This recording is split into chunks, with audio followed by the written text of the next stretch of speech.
Well, greetings and salutations, everybody. Welcome to my movie vlog. My name is John Campia, and this is the companion video. Now, every day on the John Campia Show, and especially on Open Mic, we take live questions from the audience, but quite often we don't have time to get to all of the questions that get sent in. But I want you guys to know that if you send in the questions, they do get answered. So I take all those unanswered questions, I answer them here in these companion videos. So let's not waste any time and get right into it.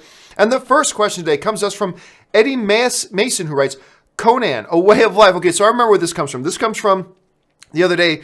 I think it might have been Eddie or somebody else wrote in, John, what is best in life? Which was clearly a Conan reference. I said to crush your enemies, see them driven before you, and hear the lamentation of their women. That's the line from Conan. Famous line, should be considered a way of life.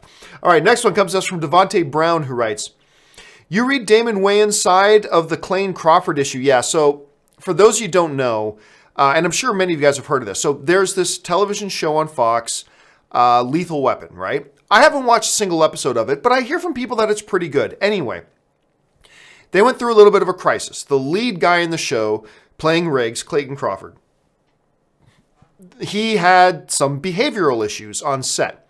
And it was causing the future of the show to be in question, like whether or not they were even going to pick up the show for season 3 or not. They fired Clayton Crawford, brought in Sean William Scott to play the role, and the show gets renewed for season 3.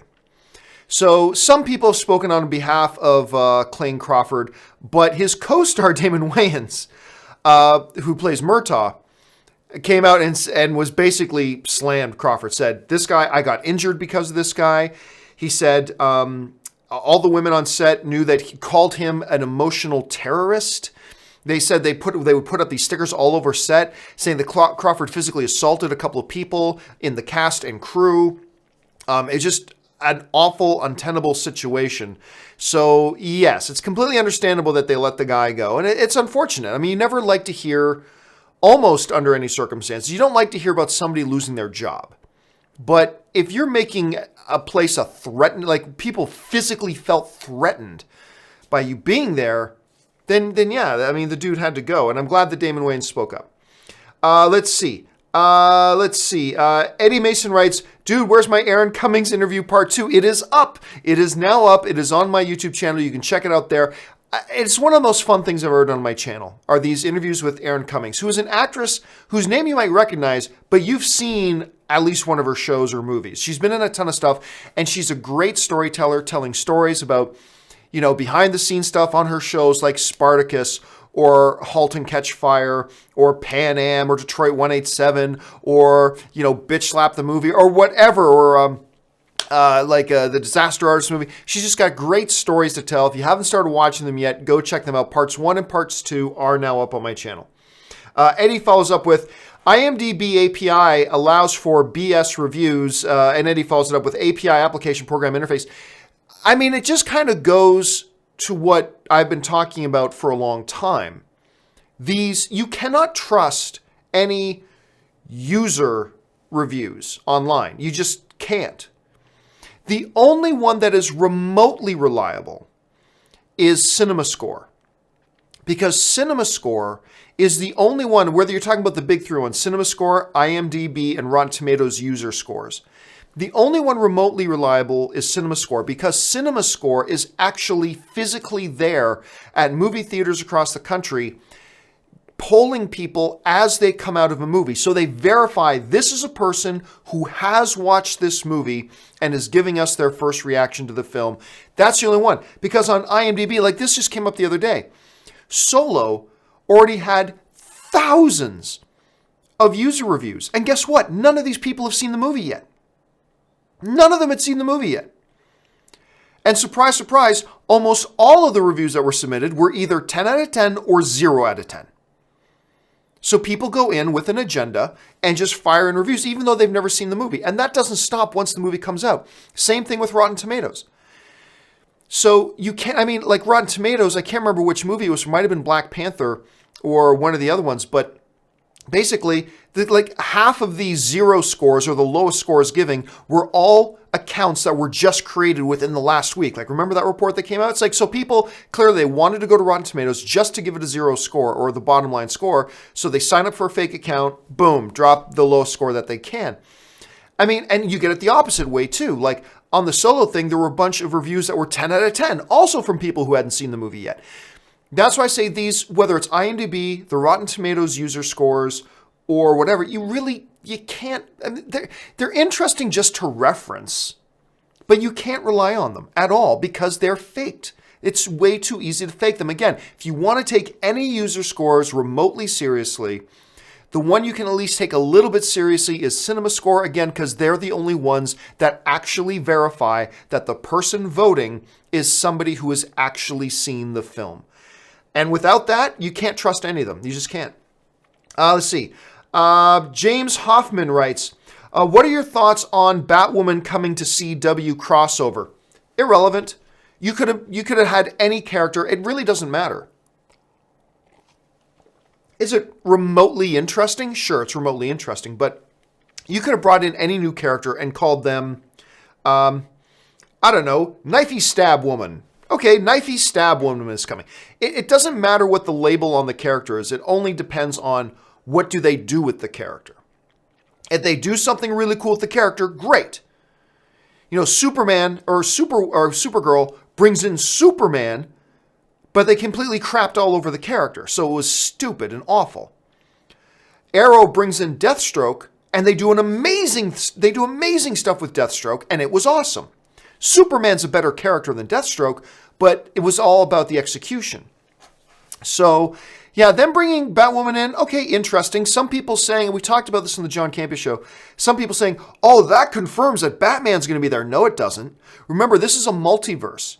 This Batwoman could be from a Gotham on Earth 22 that there is no Bruce Wayne and there is no Batman, but she comes in. Because remember, Supergirl and Arrow and Flash are not on the same universe. Supergirl's on Earth 38. I think that's what they call it, Earth 38, whereas Flash and Arrow are both on Earth 1. They're from different universes. So it could very well be that they're bringing in a Batwoman from a different universe. It does not confirm Batman. They've never said anything about using Batman. I doubt they will ever use Batman in the CW universe, but there you have it.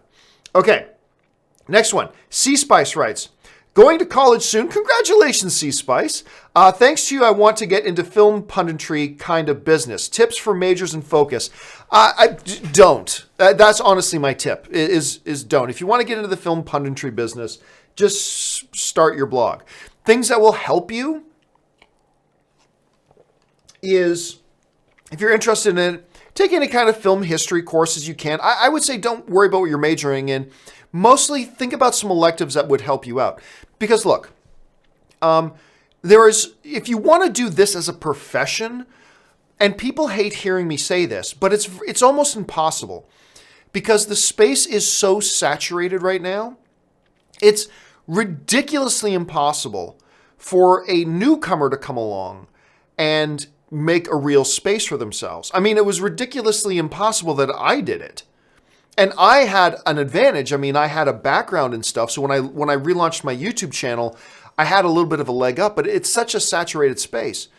If you're looking to get into film journalism, like you want to work for a Hollywood Reporter, or you want to work for a Variety, or you want to work for a Deadline, or something along those lines, go for journalism. Go for a journalism degree.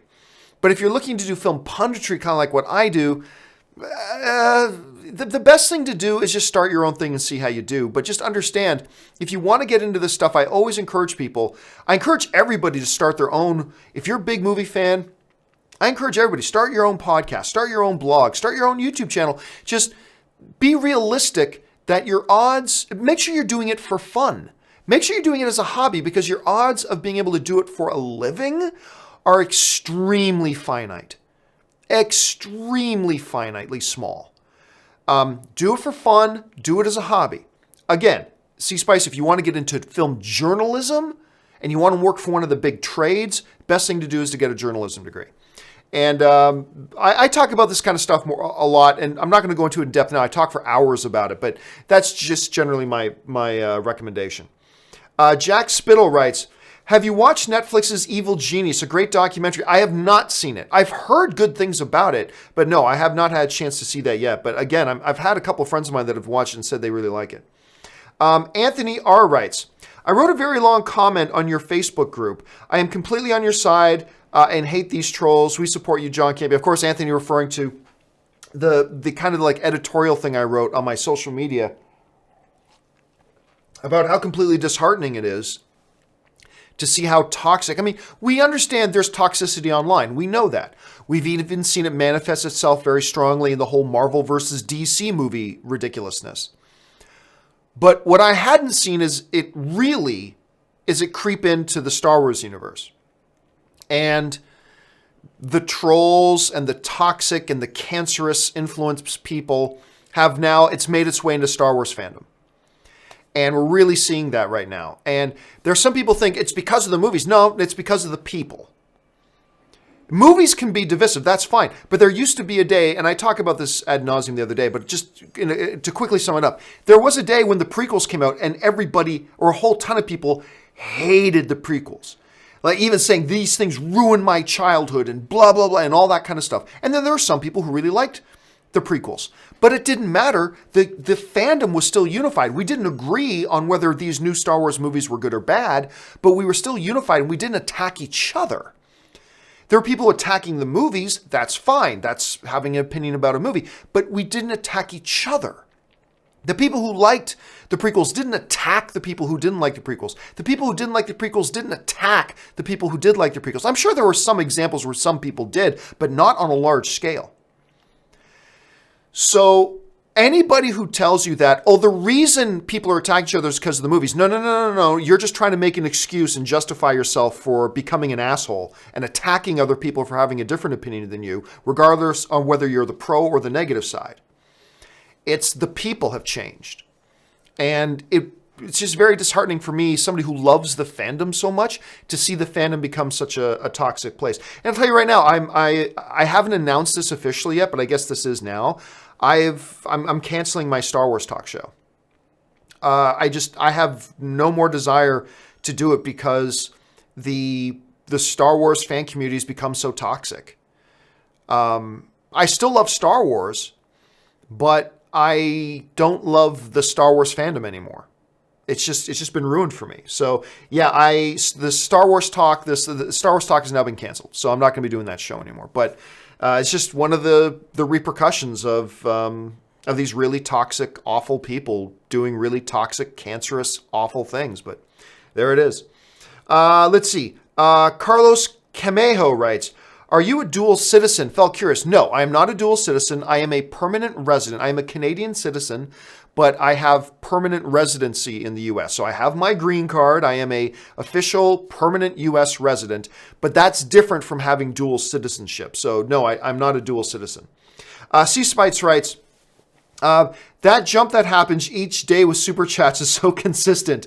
Hope you're feeling better, John. You're the best of the film community. You the best. Well, thank you so much, man. And what he's talking about, the jump, is when we do the shows and we get the live Super Chat questions coming in, what happens is they don't all register until I move further down the list. And then once I get further down the list, all of a sudden, boom, like 20 more will just jump in, and it makes me lose my spot.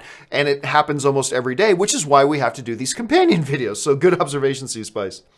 David Linolin writes, do you think the DCEU can be fixed? If so, then how? Well, I mean, it depends on what you mean by fixed. I mean, you're talking to somebody I've actually enjoyed, some more than others, but I've actually enjoyed all the DCEU movies. Like I enjoyed Suicide Squad. It's a hot mess, yes, but I still had fun. I came out of watching Suicide Squad for the first time with a smile on my face. I love Man of Steel. I like Batman versus Superman. I like Justice League. I like Wonder Woman quite a bit. I mean, so you're talking to somebody who actually liked all the DCU movies. But I acknowledge that, hey, they did not work for a hell of a lot of people. Can it be fixed? Yeah, there's several ways to fix it. There's several ways that have a higher chance of fixing it, several ways that have a lower chance of fixing it, but there's many ways to fix it. I believe the best choice, which is a precedent we've seen happen in comic book movies before, is reboot. We have seen rebooting works.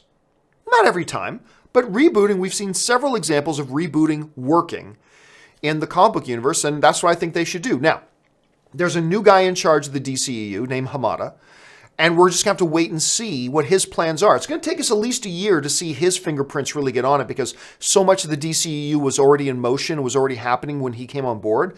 So let's see what he can do, and let's see what kind of ideas he has. Let's see. Ryan Walterson writes, what are the worst animated movies you've ever seen in a theater? I mean, I'd have to sit down and come up with a list. So off the top of my head, don't hold me to this because I would have to sit down and think about it. Off the top of my head, Emoji Movie and Robots. There's this animated film called Robots that was just wretchedly awful. So those are two that come to my head just off the top of my head. Dylan Trost writes, that Chewie howl when Han dies is devastating. Yeah. It's a powerful moment. But again, and as much as I love The Force Awakens, but one of the nitpicks I have with that movie was I just didn't think they set up Han's death effectively. Like, they should have given us at least one scene in the movie with Han and Kylo talking before we get to that moment, because there's supposed to be this big emotional thing of the son killing the father, but we never had a single scene with the two of them in it together to let us feel that first. They didn't lay the groundwork. If they had given us even one scene, even if it was a flashback scene, something to let us see the two of them on screen together first, to lay that emotional groundwork, so then when we get to the scene on that bridge that for some reason had no hand railings, it would have had a more emotional payoff, I think. So I think they undercut themselves. Still a very good scene, but I really think they undercut themselves a little bit there. But the Chewie howl, yeah, was pretty powerful. Eddie Mason writes, just watched the second episode of Aaron's interview. Wow, I'm blown away. Again, guys, thank you for mentioning it and recommending it, Eddie. It's a great interview. Check it out. She tells stories amazingly. You should really go and see it, because I think once you start watching it, you're not going to be able to stop. And I think you're going to enjoy it. Let's see. John Graham writes, your Anne story with The Handmaid's Tale reminds me of my wife and I. I asked her 3 separate times if she'd like to binge it, and each time she said no. Then get home from work one day and she's in episode 4. Dude, I think that's the modern big struggle and conflict between husbands and wives or boyfriends and girlfriends. Is like, you are watching that without me? We watch that together. Like, Ann and I had to lay some ground rules. There are certain shows that we understand we are watching together. Lucifer was one of those. That's gone. And then there are certain shows that we each do our own thing on. But yeah, she will give me hell. Like, I started watching Handmaid's Tale, episode 1, 5 minutes in, and she comes downstairs. What are you doing? I'm checking out this show, Handmaid's Tale, that everybody's talking about. Without me? I didn't know we said we were going to do it together. Wait for me. I'm like, okay, fine, I'll wait for you. Meanwhile, one of the shows that we are watching together is Legion, and I can't remember exactly, I think it was the next day, I go into our bathroom, getting ready in the morning, and she's sitting at her makeup table in her bathroom. She's got her phone propped up, and she's watching Legion. I'm like, what are you doing? Like, I'm watching a new episode of Legion. I thought we were watching this together.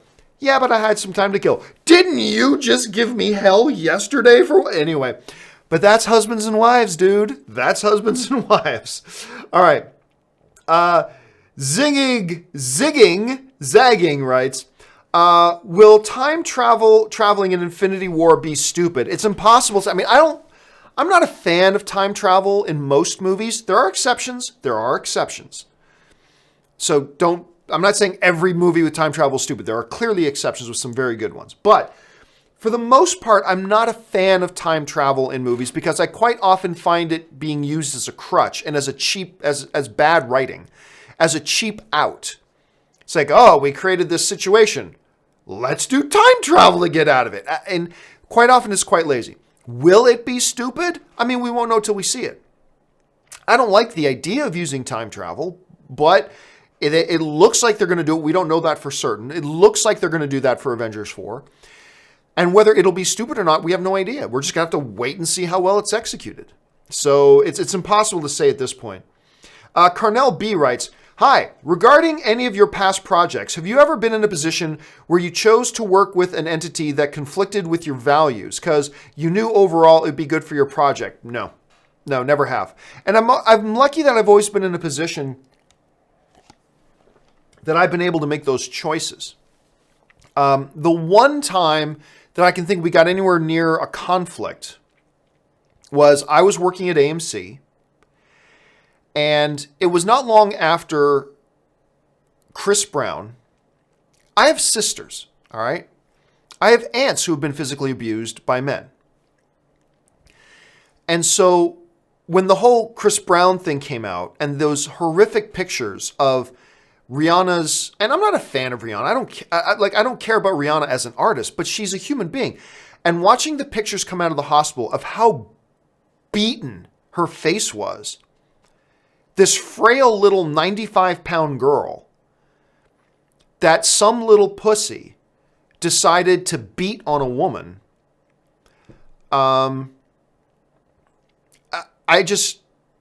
it brought up a lot of things for me. And anyway, there was this movie coming out by Sony, and I can't remember the exact, like, Battle of the Century or something, some dance movie, some dance-off, and Chris Brown was in it. And we had this thing at AMC where every week we do little things to promote the movies coming out. That's what we did. And I remember I told AMC, just so you know, we are not talking about this movie. I'm not going to crap talk it. I'm not going to do any of that stuff, but we're just not talking about it. To which AMC was like, well, yes, you are, because it's a movie opening in our theater. And I understand where AMC was coming from. I do. I get where they were coming from. But it came down to, we went back and forth on that, and I just said, look, you got to make a decision. If you say I have to do this, you're AMC, you own this whole outfit. If you say it has to be talked about on the shows, that's your prerogative. But just know you're losing me. Like, I'm leaving. I would rather leave. I'm not going to promote this film. Under no circumstances am I promoting this film. I'm ready to go. I will go. So you tell me, you want it promoted? Because if you say yes, I'm leaving. And I just felt that strongly about it. Now, we all have to decide which things, where do we draw lines in the sand that are important to us. Again, I have a little bit of a family history, or things happening to people in my family that, that hit a little bit close to home, of men abusing women. And for me, that was a line in the sand. So, no, I've never been in a position where I've either been forced to or have chosen to work with something that is in conflict with my personal values. I've never had to do it, so but I'm very lucky that I've been in positions that I can do something like that. Let's see. Jack Spittle writes, with the Bohemian Rhapsody trailer, who is one of your favorite portrayals of a famous person in a biopic? For me, it's Jamie Foxx and Ray. Jamie Foxx was awesome in Ray. I mean, Jamie Foxx was great in Ray, and I think people forget just how good he was in that movie. For me, it's Daniel Day-Lewis's Lincoln. I mean, I've never saw the real Abraham Lincoln, but I don't care. The performance was amazing. So there's that. Joaquin Phoenix as Johnny Cash in Walk the Line is another one. So yeah, there have been some really good ones. But I'd say the best performance I've ever seen in a biography, in a biopic, has got to be Daniel Day-Lewis in Lincoln. David Alvarado writes, do theaters rip you off by making weekends/evenings cost more, or give you a deal with matinees/weekday prices? P.S. Love you, Campy. Oh, thanks so much, David.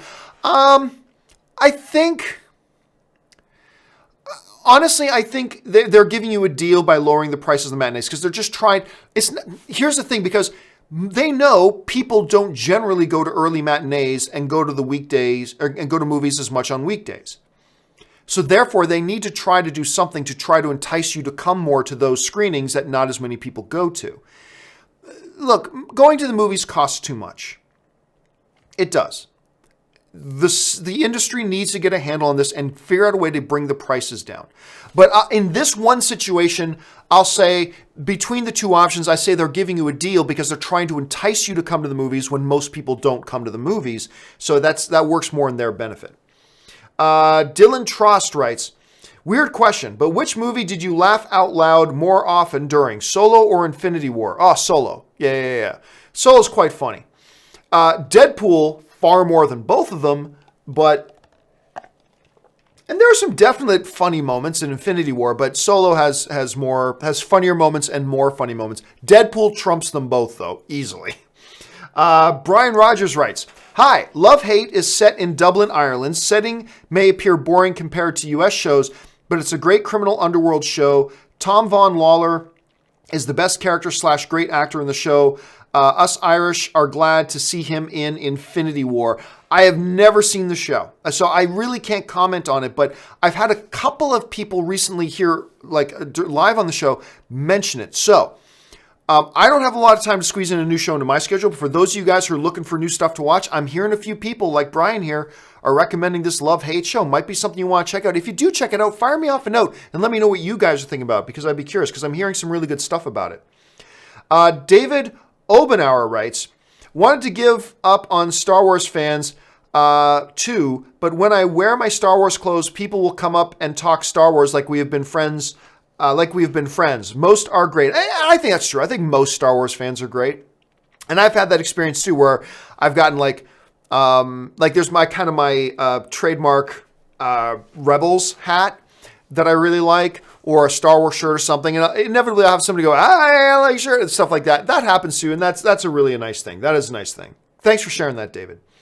Ryan Walterson writes, follow-up question. What are your favorite animated movies? Again, I'd have to sit down and make out a list, and I have to think about it.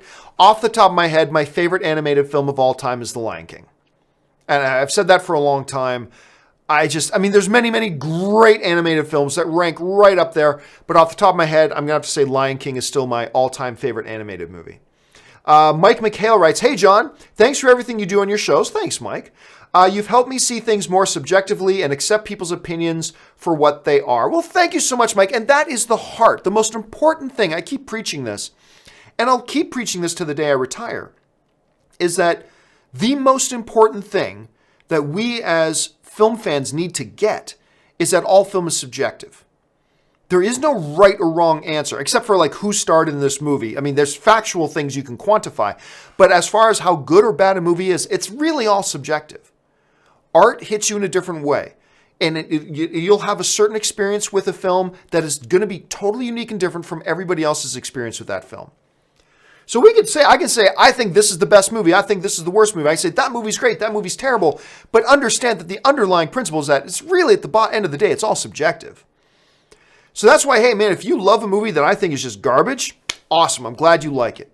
If you hate a movie that I love, like I talk to people sometimes who goes, I hate Star Wars. Like, man, that sucks. I wish you liked it, but you don't. Oh, well. I mean, that's just kind of the way. And I think the more people understand that, the better the fan community is.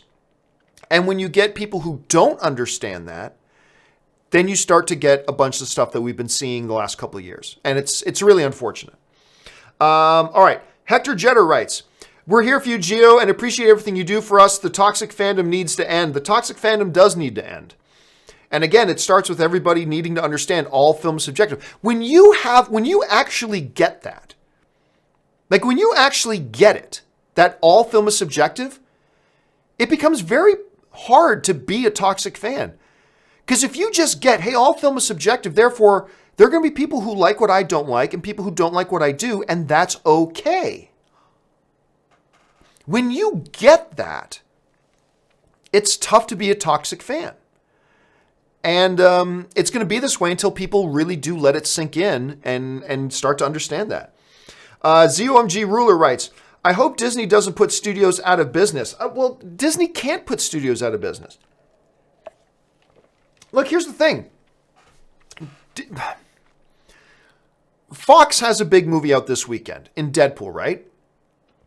Disney has nothing to do with whether people go to see Deadpool or not. It's going to be up to the individual people to go see Deadpool or not. Disney will have no influence over whether or not people go to see Jurassic World. Disney can only succeed or fail for themselves. They cannot make other people succeed or make other people fail.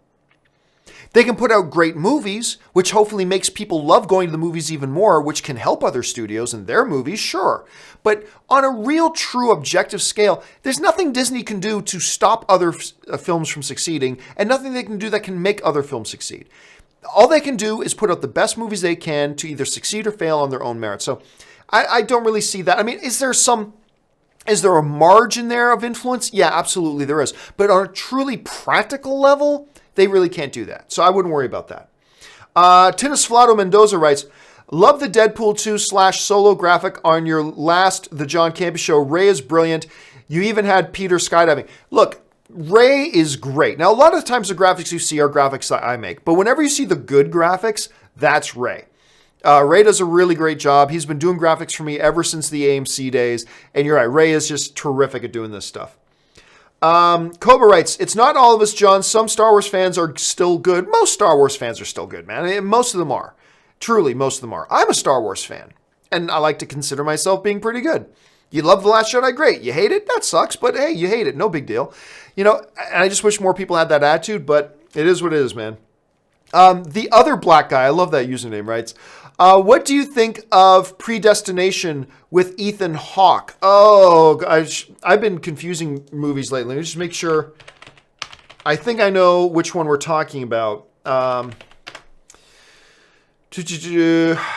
Okay, so the one that came out, I'm thinking of oh no, I was thinking, see, this is why I double check, because I was completely thinking of the wrong movie. You're talking about the one that he did with Christopher Summers. God, you know what? I remember this now. I was supposed to go see it at a press screening, and I never went. So I remember the film, but I don't remember seeing it because I don't think I did. So, I mean, I'm a big fan of Handsome Hawk. Big fan of Handsome Hawk. But I think I skipped this one. I don't think I watched it. Okay. Let's see. Lincoln Johnson writes, hey, John, if the new Freddie Mercury is a success, what other musical biopics would you like to see? I'd love to see a B.B. King movie or a movie about the Clash. None, honestly. For the most part, with a few exceptions, I don't find musicians' lives all that interesting. I mean, again, there are a few exceptions.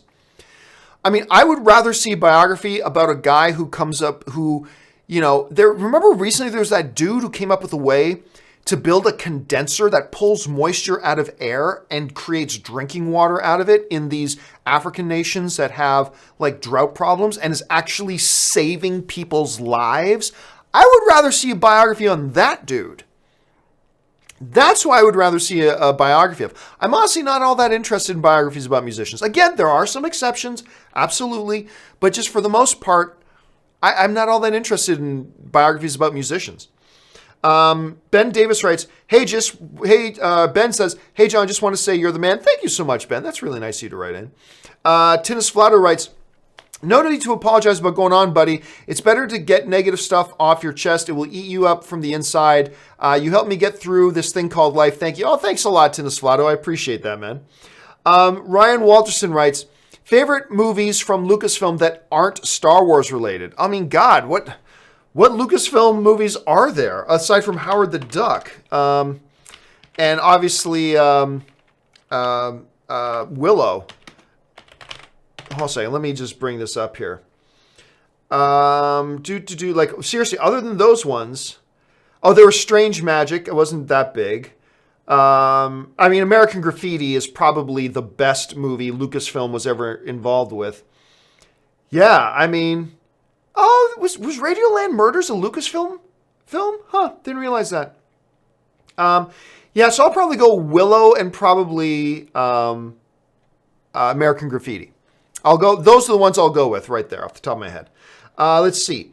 Boy Chow Sang writes, back in the AMC days, Vin Diesel gave you high praise when you interviewed him. That's cool and all, but between him and The Rock, who do you prefer? Be honest. It really all depends on what kind of movie you're talking about. If you're talking about a drama, I'll take Vin Diesel. Vin Diesel did this movie, and The Rock has gotten very good in dramatic roles, at least a lot better. Vin Diesel, if you want to see how good of a dramatic actor Vin Diesel can be, find this movie he did called Find Me Guilty. And he's got chops, man. He's got real chops. Now, in a pure action role, I'll take The Rock. In a more dramatic role, I'll take Vin Diesel. So it really all depends on what kind of movie you're going to ask me about. And I like Rock in dramatic roles, and I like Vin in action roles. But I would take Vin in a more dramatic role over The Rock. I'd take The Rock in a more of an action role over Vin. So it really all depends what kind of movie you're talking about. Sean Cartea writes, it's not just toxic fandom, it's a symptom of the disturbing hyperpolarization that's happening across our entire society, from politics to Star Wars. No, it's true. It's true. And a lot of people say I'm being naive, and fine, guilty. I've been naive. I just thought the Star Wars fandom was more insulated than other things. I thought the Star Wars fandom was more about fans who could just celebrate something while agreeing and disagreeing about certain elements of that something. You know, I am a huge Star Wars geek out fan with a buddy of mine, and my buddy likes the prequels. I hate the prequels. Doesn't matter. We're just big Star Wars fans. I hate the prequels. He likes the prequels. Nope, it doesn't matter. We'll disagree. We'll debate about it. We'll argue about it. Sure. But at the end of the day, we're Star Wars fans together. And I guess, kind of naively believe that Star Wars could continue to be that. You know, look, I really like The Last Jedi. There are certainly things about it I really don't like. Like my very first tweet, when I came out of the first screening of The Last Jedi, the very first thing I wrote was, hey, I really like it. However, big issues with this casino planet, big issues with the Benicio del Toro character, big issues with how they used Rose, big issues with how they used Finn. Overall, I liked it, but big issues. So sure, I have issues. But I really like The Last Jedi. I have no problem there are people who don't like The Last Jedi. Hey, that's sad that they didn't get joy out of it like I did. That sucks. But hey, they're no less Star Wars fans, if they consider themselves Star Wars fans. They're no less Star Wars fans than I am, just because they didn't like something I liked. But apparently, for a segment of them, you are a less Star Wars fan, or there is something wrong with you if you like. And that's where they become cancers. That's where they become toxic. It's not the movies that are dividing the fandom.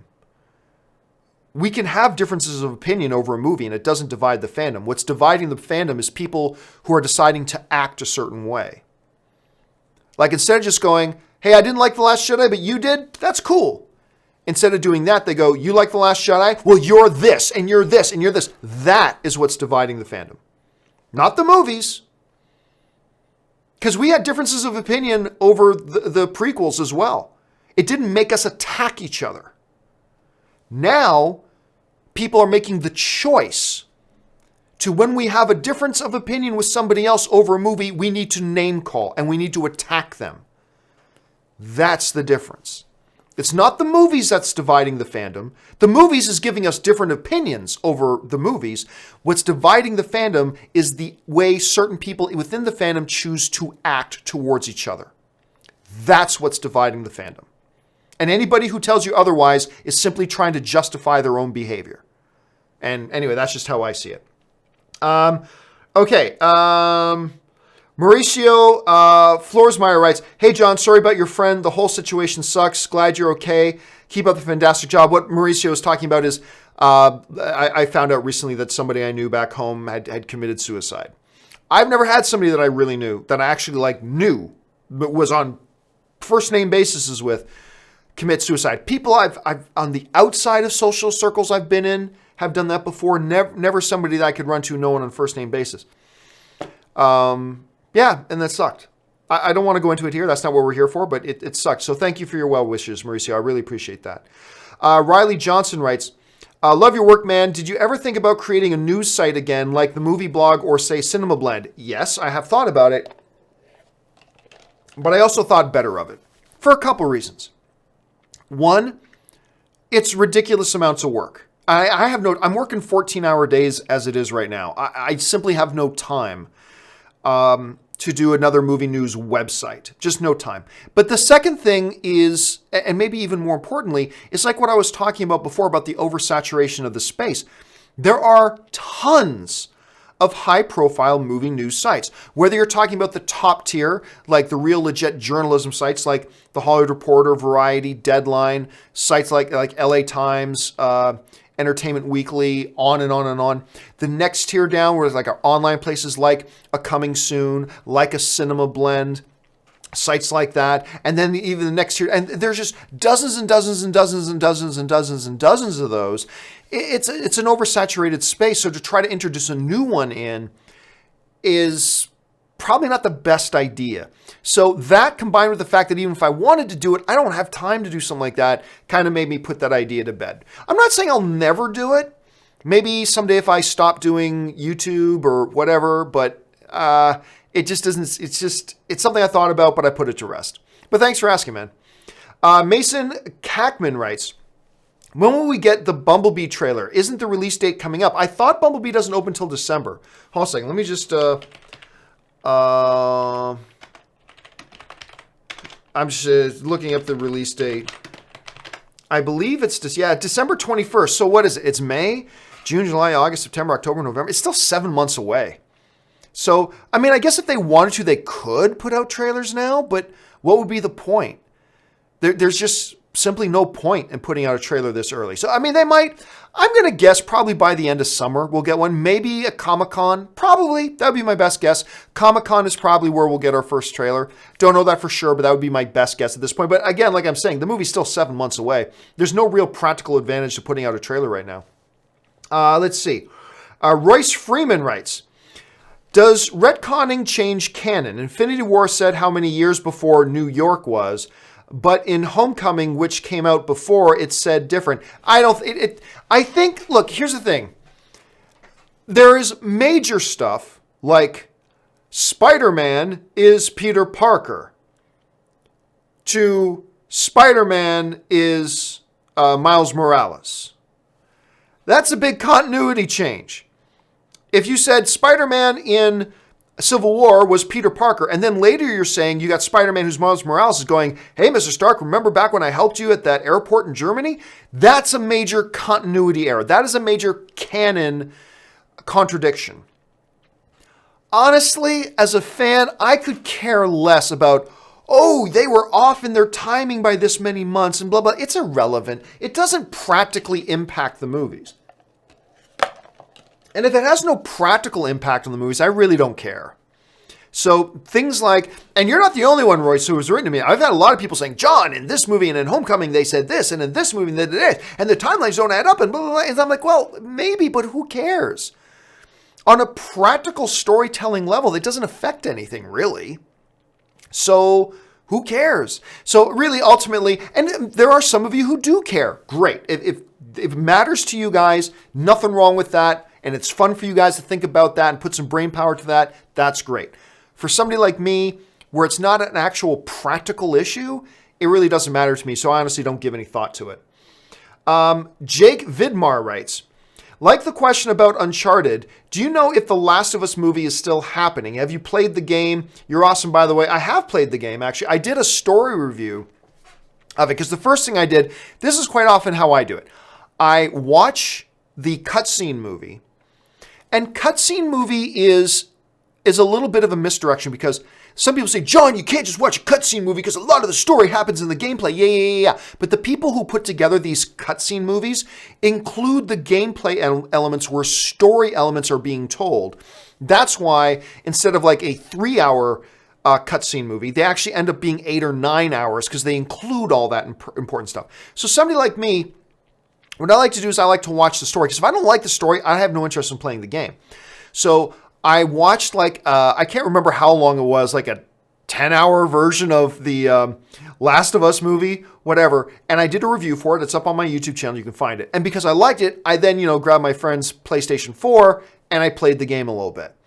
And I did the same thing with God of War. I mean, I haven't started playing God of... Oh, no, sorry, I take that back. I did. I was just over there the other day. What am I saying? But I do it and Stick of Truth, same thing. Watched the game movie of it, loved it, played Stick of Truth.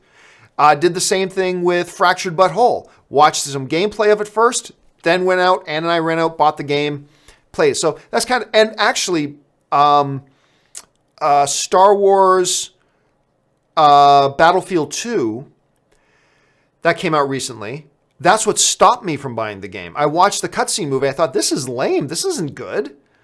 And so I just didn't buy the game. I had no interest in buying the game. Despite, and there's a whole bunch of other stuff, nonsense going on around it too, like pay to win kind of stuff. But ultimately, I didn't get the game. But as far as Last of Us, I haven't heard anything lately. Let me just bring this up quick. So honestly, I haven't heard anything about it in a while.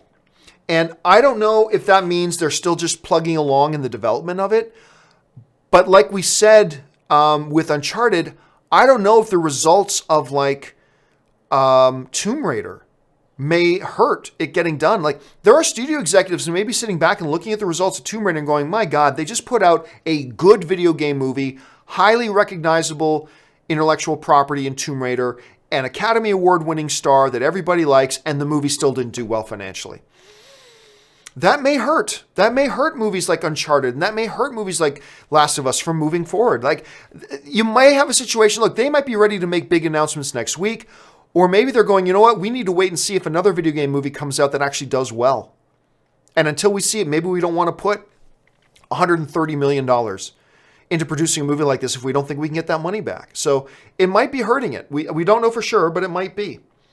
Florian Stumpf writes, just saw Deadpool 2. Wow, wait to the end. Yeah, I've been saying that about Deadpool 2. Best end credit scene ever in any comic book movie ever, period, end stop.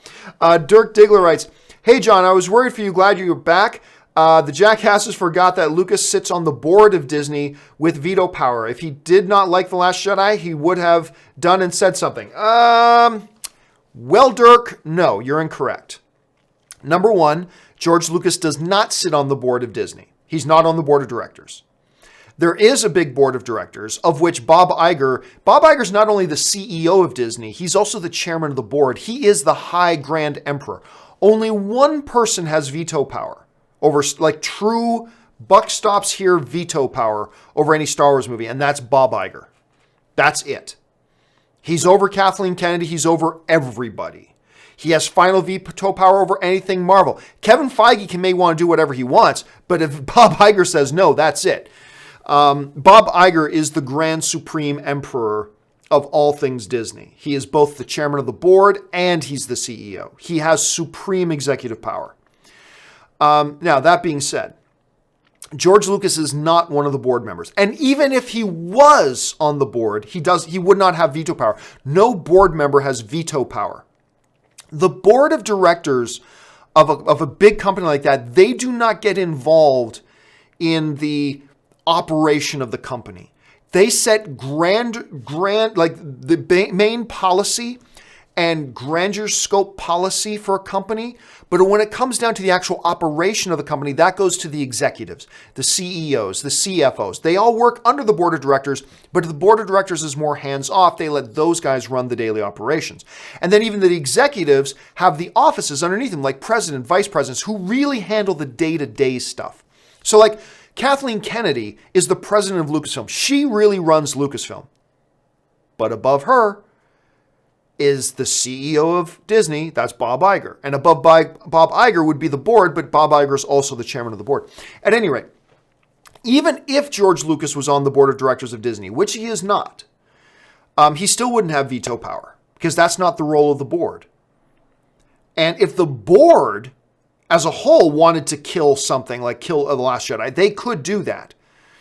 They could collectively say, we as a board want this done, and then the CEO's got to follow whatever they do, or else they can fire the CEO. However, the CEO is also the chairman of the board. So, yeah. So anyway, no, George Lucas does not sit on the board, and no, George Lucas would have no veto power. He is a shareholder. He's a big shareholder in Disney, but he does not have a seat on the board. Bruce Gordon writes, did you hear about Neil Gaiman voicing God in one of the 2 unaired episodes of Lucifer? I know, and I never heard that there were unaired episodes. They finished the season. I don't think they... I could be wrong because I haven't heard about this. Maybe you're 100% right, but I don't see how there would be unaired episodes. They finished the season. So I'm not sure what we're talking about. Bruce, I'll have to look up to that because maybe you're letting me know about something I just haven't heard about yet. Royce Freeman writes, since Marvel can't do solo Hulk films, can they use him as a focus with other characters supporting him and not call it a Hulk movie and get away with it? No, they cannot.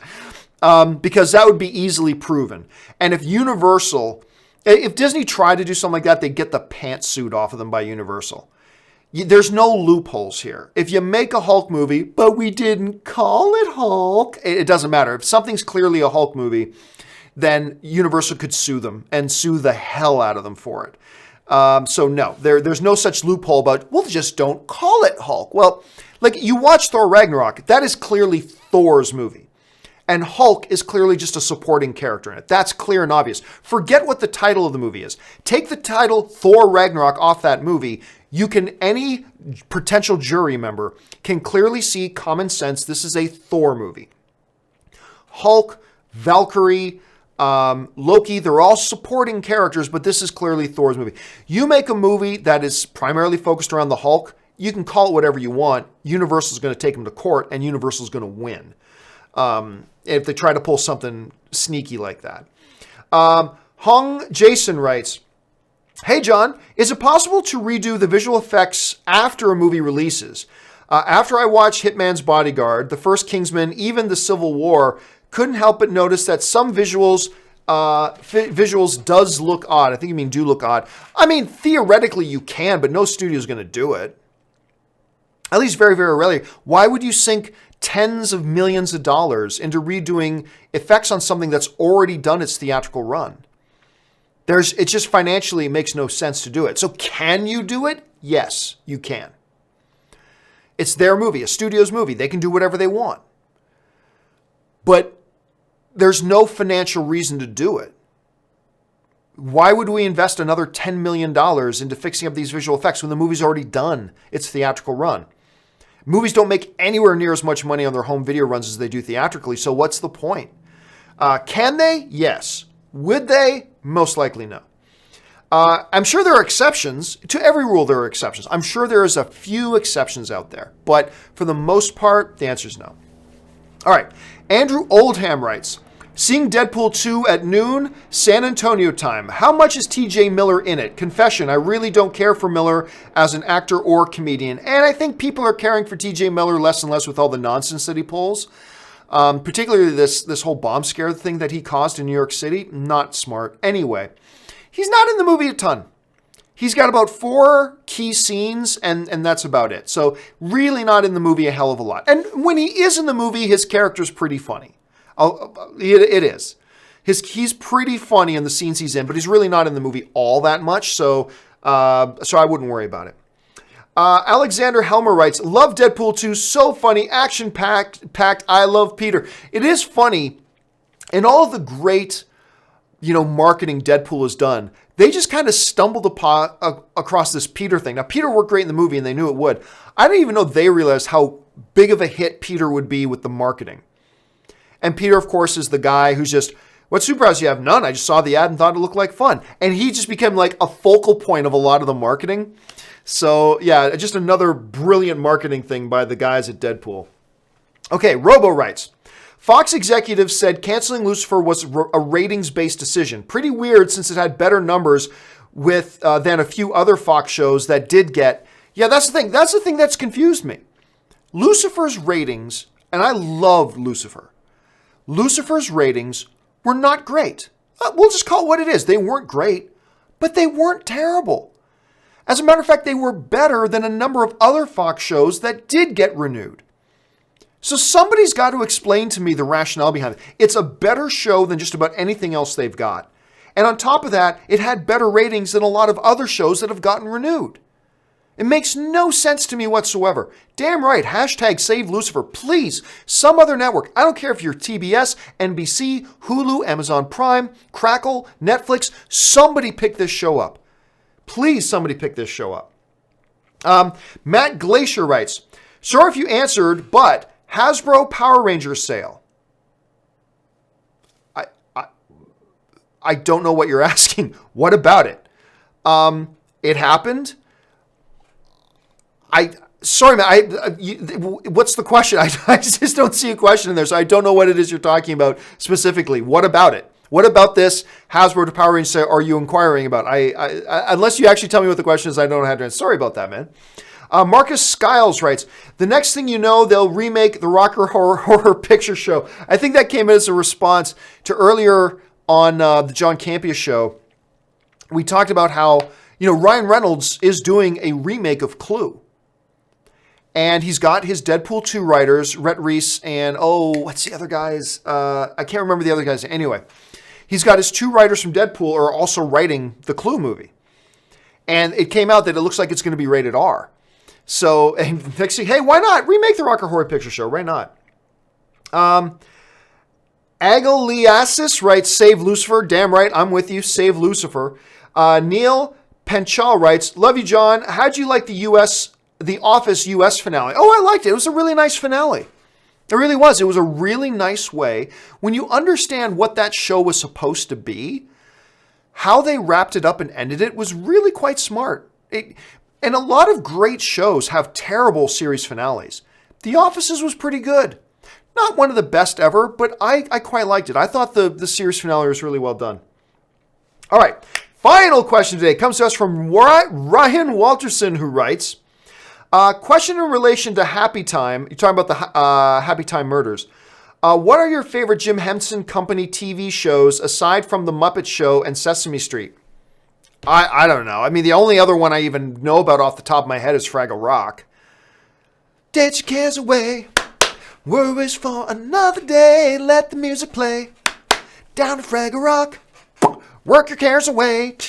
Anyway, I have no idea why I did that. Fraggle Rock is the only other one I know off the top of my head. I'm sure there might be 10 or 20 other ones, TV shows. Now, the greatest thing that the Henson Company has ever done was The Dark Crystal, but that's not a TV show. So other than Fraggle Rock, I have no idea what other shows they've done off the top of my head, to be completely honest with you. All right, guys, that will do it for this installment of the companion videos. We are now officially all caught up. Thanks a lot for joining me here, guys. Hey, listen, if you haven't done so already, why don't you follow me on Twitter? You can see my Twitter handle right there, @JohnCampia. Just follow me there. Make sure you guys join us every day, Monday through Friday at 8:30 in the morning for the John Campia Show, where we talk about all the movie news. And then in the afternoons, it's just all open topics on open mic at 2 p.m. Pacific Standard Time. That'll do it for me for today, guys. Thanks so much for joining me. My name's John Campia, and until my next video, bye-bye.